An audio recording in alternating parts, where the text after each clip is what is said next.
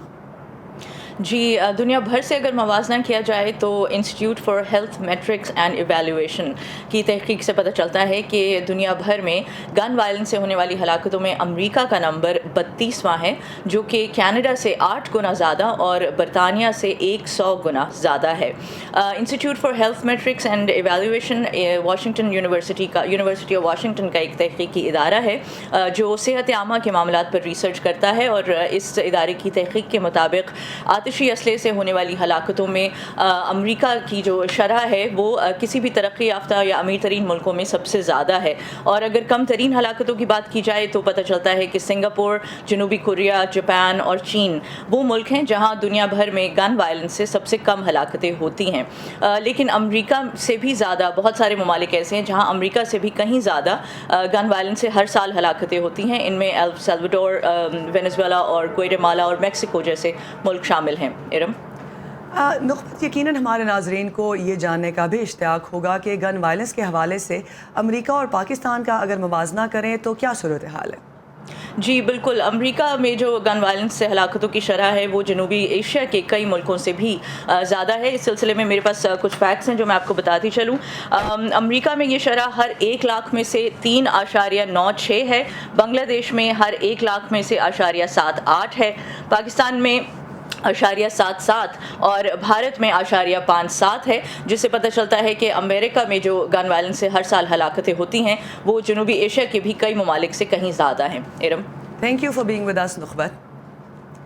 امریکہ میں gun violence کو public health کے مسئلے کے طور پر کیوں نہیں لیا جاتا؟ اسی سلسلے میں نے غیر سرکاری تنظیم دی وائلنس پروجیکٹ کے بانی اور مصنف جیمز ڈینزلے سے بات کی اور پہلے پوچھا کہ امریکہ میں کرونا وائرس کی وبا کے دوران بھی میس شوٹنگز کے واقعات میں اضافہ کیوں ہوا؟ I think the reality of that situation comes back. میرے خیال میں صورتحال کی ایک حقیقت یہ ہے کہ وبا کے باعث ان عوامل میں اضافہ ہوا ہے جو تشدد کی وجہ بنتے ہیں۔ لوگ تنہا اور ایک دوسرے سے کٹے ہوئے ہیں، وہ 1 سال سے گھر میں قید ہیں۔ اس وبا کے معاشی اور سماجی نتائج بھی ہیں۔ مجھے لگتا ہے کہ یہ تمام وجوہات مل کر اس کا سبب بن رہی ہیں۔ کچھ نانا لوگوں کو لگتا ہے کہ وہ اپنا غصہ معاشرے پر نکالیں تو میس شوٹنگز ہوتی ہیں۔ And why do you think that America, as we've seen, that there's آپ کے خیال میں امریکہ میں گن وائلنس کو عوامی صحت عامہ کے مسئلے کے طور پہ کیوں لیا جانا چاہیے؟ Yeah, that's a good question. I think America has to treat it as a public health issue. میرے خیال میں امریکہ کو گن وائلنس سے عوامی صحت عامہ کے مسئلے کے طور پر نمٹنا ہوگا۔ مجھے لگتا ہے کہ امریکی عوام کی خواہشات اور ان کے منتخب نمائندوں کی اس مسئلے سے نمٹنے کی حکمت عملی میں تضاد ہے۔ میرا مطلب یہ ہے کہ اگر آپ رائے عامہ کا جائزہ لیں تو معلوم ہوتا ہے کہ ایک غیر معمولی تعداد میں لوگ گن وائلنس کی روک تھام کی خاطر عمومی بیک گراؤنڈ چیکس جیسے حفاظتی اقدامات چاہتے ہیں۔ لیکن مسئلہ یہ ہے کہ امریکی سینٹ میں غیر متناسب طور پر کم آبادی والی ریاستوں کے مفادات کی نمائندگی زیادہ ہے۔ کل ملا کر 100 سینیٹرز ہیں، ہر ریاست کے لیے 2، اور اس کا مطلب یہ ہے کہ سینٹ تمام لوگوں کی نمائندگی نہیں کرتی۔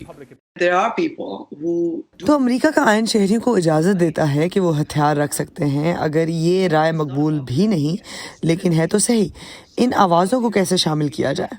If you look at surveys, about half of all guns in اگر آپ سرویز کو دیکھیں تو پتہ چلتا ہے کہ امریکہ میں نجی ملکیت میں موجود گنز کا نصف صرف 3% امریکی آبادی کے پاس ہے۔ تو یہ آبادی کی بہت چھوٹی اقلیت ہے جو گنز کی سب سے بڑی اکثریت کی مالک ہے۔ ان میں سے بہت سے لوگ قانون کی پاسداری کرنے والے شہری ہیں۔ ان میں اینٹیک گنز رکھنے والے ڈیلرز بھی ہیں، سیکیورٹی اداروں کے اہلکار بھی ہیں جو کہ عوام کے لیے خطرہ نہیں، اس لیے وہ نالاں ہوتے ہیں کہ وہ جرائم جن کا تعلق ان سے نہیں ہے ان کی بنیاد پر گن کنٹرول کے ایجنڈے پر بات ہو رہی ہے، لیکن وہ امریکی عوام کا ایک بہت چھوٹا حصہ ہیں۔ اس لیے ہمیں اپنی توجہ دوبارہ مبذول کرانی ہوگی اس بات پر کہ زیادہ تر امریکی کیا چاہتے ہیں۔ we've seen in the past that these efforts ہم نے دیکھا ماضی میں بھی امریکہ میں کوششیں کی گئیں کہ گن کنٹرول سے متعلق قانون سازی کو سخت کیا جائے، مگر ناکامی ہوئی۔ ایسے میں نئی انتظامیہ سے کیا توقع کی جائے؟ You know, the frustrating thing is that I feel like it's like deja vu. جو چیز مجھے مایوس کرتی ہے وہ یہ ہے کہ مجھے ایسا لگتا ہے کہ جیسے ماضی دہرایا جا رہا ہے. جب ہمارے ہاں بڑے پیمانے پر شوٹنگز ہوتی ہیں تو اس بارے میں ایک بحث چلتی ہے کہ کیا ہمیں اسلحے کے سب خریداروں کے بیک گراؤنڈ چیک کرنے کے نظام کی ضرورت ہے یا نہیں, اور پھر یہ بحث ختم ہو جاتی ہے اور پھر ایک اور ماس شوٹنگ ہوتی ہے اور پھر یہ سلسلہ دوبارہ شروع ہو جاتا ہے. ہمیں جس چیز کی ضرورت ہے وہ ایک واضح وفاقی قانون ہے جو تمام نقائص کو دور کرے. دنیا بھر سے اہم خبروں اور دلچسپ معلومات کے لیے آئیے ہماری ویب سائٹ urduvoa.com پر. یہ سارا کانٹینٹ آپ کو ملے گا ہمارے سوشل میڈیا پلیٹ فارمز پر بھی, تو آئیے facebook.com/VOA اردو پر, ٹویٹر پر ہمارا ہینڈل ہے @urduvoa.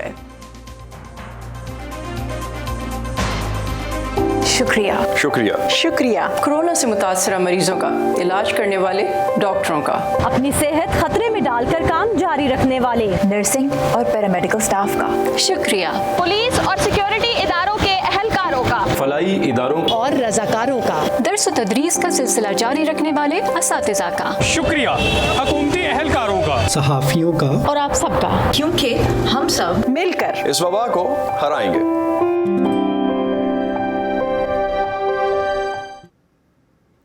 بیماریوں کی روک تھام کے لیے ذمہ دار امریکی وفاقی ادارے سینٹر فار ڈیزیز کنٹرول نے امریکی شہریوں کے پاکستان کے سفر کے لیے لیول 4 کی ایڈوائزری جاری کرتے ہوئے انہیں پاکستان کے سفر سے ہر ممکن اجتناب کرنے کو کہا ہے.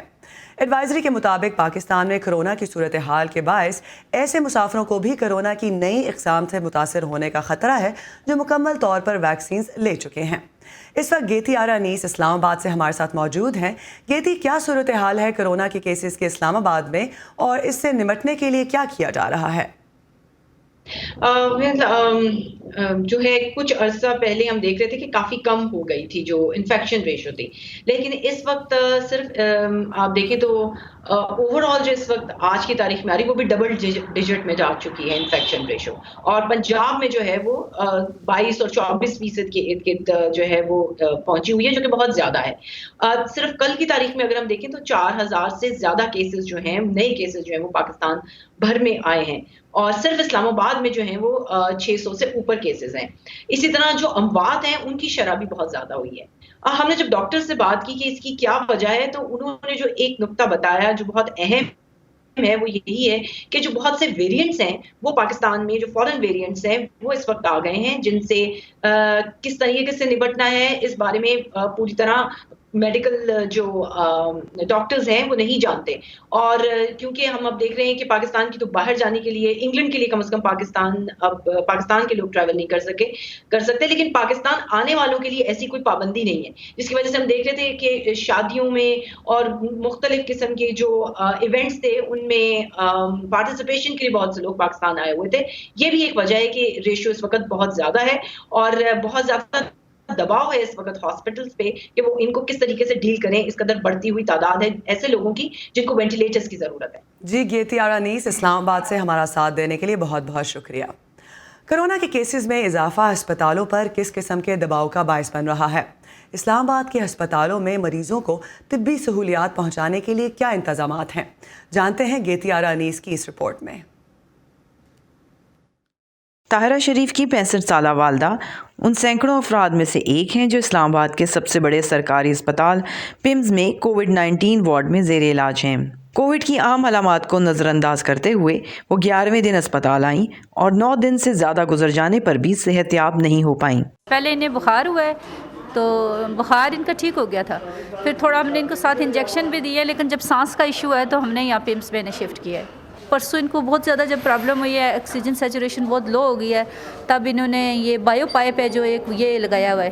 ڈاکٹرز کا کہنا ہے کہ کووڈ کی تیسری لہر میں افراد بہت دیر سے ڈاکٹروں سے رجوع کر رہے ہیں, جس کی وجہ سے بھی مریضوں کی حالت پوری طرح بگڑ رہی ہے. جبکہ دوسرے ممالک میں شروع ہونے والی کرونا وائرس کی نئی اقسام سے کیسے لڑنا ہے, اس بارے میں ابھی بہت کم معلومات ہیں. ڈاکٹرز کے مطابق اس وقت کم عمر مریضوں کی تعداد بھی کافی زیادہ ہے, جو باعث تشویش ہے.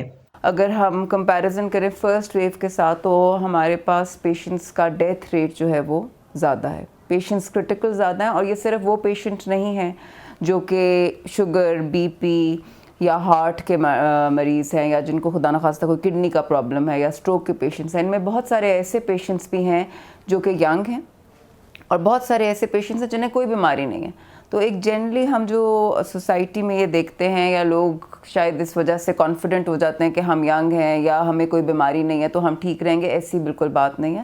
ڈاکٹرز کا یہ بھی کہنا ہے کہ پاکستان میں ویکسینیشن شروع ہونے سے یہ توقع نہیں کی جا سکتی کہ کرونا کے کیسز کی تعداد فوراً کم ہو جائے گی. سوسائٹی میں ایٹ لیسٹ 80% لوگ ویکسینیٹ ہو جائیں گے, اس ٹائم پہ ویکسینیشن کا امپیکٹ ضرور آنا چاہیے کہ کیسز میں کمی آئے, لیکن جب تک ایسا نہیں ہوتا تب تک ہمیں اپنے میجرز کنٹینیو کرنے ہیں. کووڈ سے بچاؤ کی ویکسین کا عمل ملک بھر میں جاری ہے, جس کی وجہ سے اسپتالوں کے عملے پر دباؤ مزید بڑھ گیا ہے. ڈائریکٹر جنرل ہیلتھ سروسز اسلام آباد کا کہنا ہے کہ صورتحال کافی پریشان کن ہے, کیونکہ اکثر اسپتال اس وقت اپنی آدھی سے زیادہ گنجائش پر کام کر رہے ہیں. بہت سارے پیشنٹس کو ہائی انرجی کنسنٹریشن چاہیے ہوتی ہے, وہ بھی ایک بہت بڑا ایشو بن جاتا ہے. آپ کو پتہ ہے پچھلی فیز میں جب جون جولائی میں آکسیجن کی کمی پڑ گئی تھی تو ہمیں پرائیویٹ اور پبلک ملا کے تقریباً 15 ہاسپٹل اسلام آباد میں بنتے ہیں, جس میں 50% سے زیادہ اس وقت جو آئی سی یو بیڈز ہیں اور وینٹیلیٹرز ہیں وہ آکوپائی ہو چکے ہیں. سو ابھی ظاہر ہے شدید کمی مزید پڑنے والی ہے اگر پیشنٹس کی تعداد اسی ریشو سے بڑھتی رہی. طائرہ کی والدہ جیسے دیر سے اسپتال آنے والے مریضوں کو ڈاکٹرز یہی مشورہ دے رہے ہیں کہ وہ بیماری کے شدید ہونے کا انتظار نہ کریں. دوسری جانب تیمز انتظامیہ کے مطابق کووڈ بیڈز کی تعداد 200 تک بڑھائی جا رہی ہے تاکہ ایسے مزید مریضوں کو آکسیجن جیسی طبی مدد فوری طور پر فراہم کی جا سکے. ڈاکٹرز کا کہنا ہے کہ کووڈ کی تیسری لہر میں شدت کی وجہ یہ بھی ہے کہ بہت سے لوگ یہ سوچتے ہیں کہ اگر انہیں ایک بار کووڈ ہو چکا ہے تو دوبارہ وہ اس بیماری کا شکار نہیں ہو سکتے. اس سے بچاؤ کے لیے ضروری ہے کہ جب تک عالمی وبا مکمل طور پر ختم نہیں ہو جاتی تمام احتیاطی تدابیر اختیار کی جائیں. گیتی آرانیس, وائس آف امریکہ, اسلام آباد. تازہ ترین خبریں, اہم واقعات, آڈیو ویڈیو رپورٹس اور تجزیے دیکھیں, سنیں اور پڑھیں VOA اردو کی اسمارٹ فون ایپ پر. خبریں اب ہر وقت آپ کی مٹھی میں.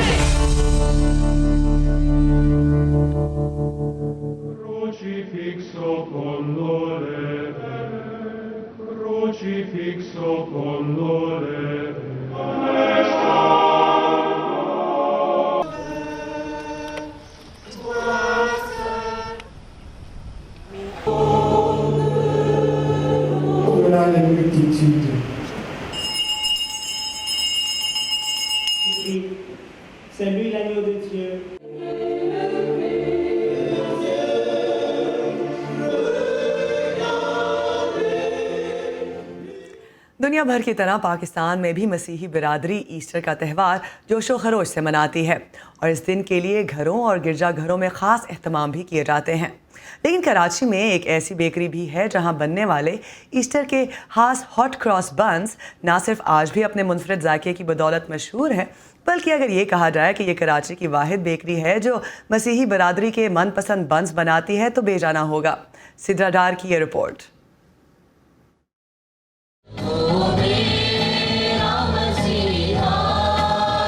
کرسمس کے بعد مسیحی برادری کے لیے ایسٹر کا مذہبی تہوار سب سے اہم سمجھا جاتا ہے. گرجا گھروں میں گڈ فرائیڈے کی خصوصی عبادات تو اہم ہیں ہی, لیکن ایک اور چیز بھی کراچی کی مسیحی برادری کے لیے بہت زیادہ اہم ہے اور وہ ہے ہاٹ کراس بن کی خریداری, جس کا انتظار پورے سال کیا جاتا ہے. صدر کے علاقے میں تقسیم سے قبل قائم مسکیٹا بیکری برسوں سے یہاں بسنے والے مسیحی گھرانوں کے لیے یہ مزیدار بنز تیار کرتی آ رہی ہے. اس کی تیاری کا عمل جو ہے ہم لوگوں کو 1 مہینہ پہلے شروع کرتے ہیں, کیونکہ اس کے اندر ہمیں سب چیزیں را مٹیریل جو ہے ہمیں جمع کرنا ہوتا ہے. اس کے بعد اس کی کٹنگ وغیرہ ہوتی ہے, ریڈی کر کے ہم ایچ اینڈ ایوری تھنگ رکھتے ہیں. اس کے اندر اسپائسز وغیرہ ہوتی ہے جو ہمیں گرائنڈ کرانی ہوتی ہے ریڈی کر کے, وہ سب کچھ ریڈی کر کے ہم اس کا ویٹ کر کے رکھ دیتے ہیں. وینسڈے کے دن ہم لوگ جو ہیں صرف بکنگ پہ ڈیلیور کرتے ہیں اور تھرسڈے سے اس کی کاؤنٹر سیل سٹارٹ ہو جاتی ہے.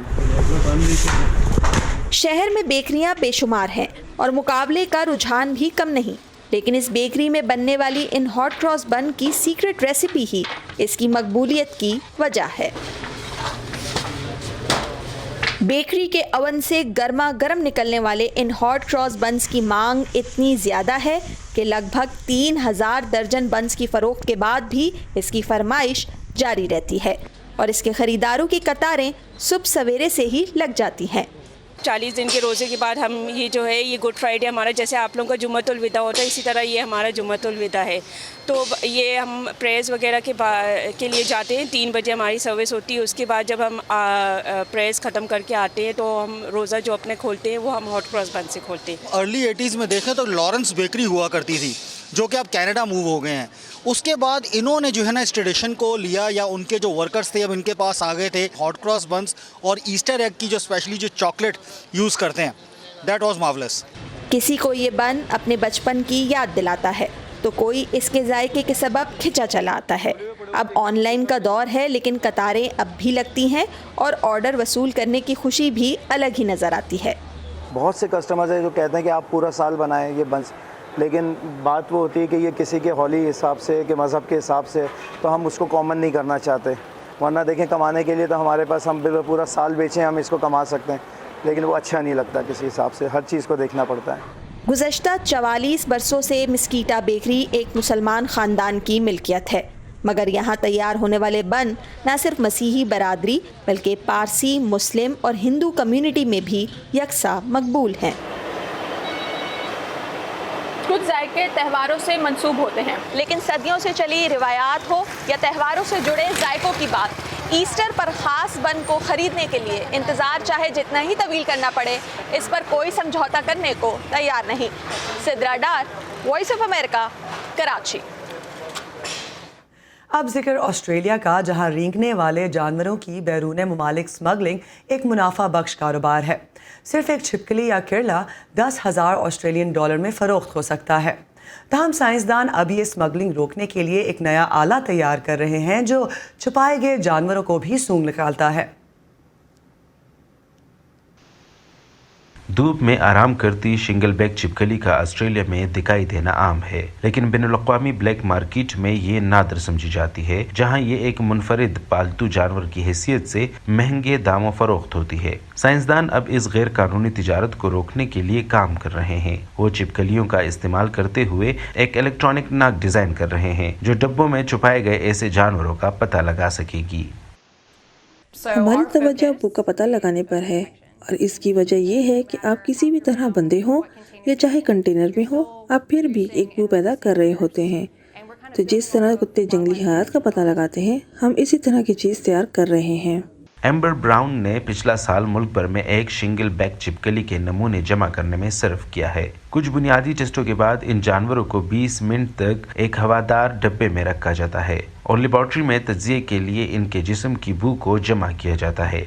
تحقیقی ٹیم کو یقین ہے کہ جنگلی حیات کی غیر قانونی اسمگلنگ روکنے کے لیے یہ الیکٹرانک ناک ایک سنگ میل ثابت ہوگی۔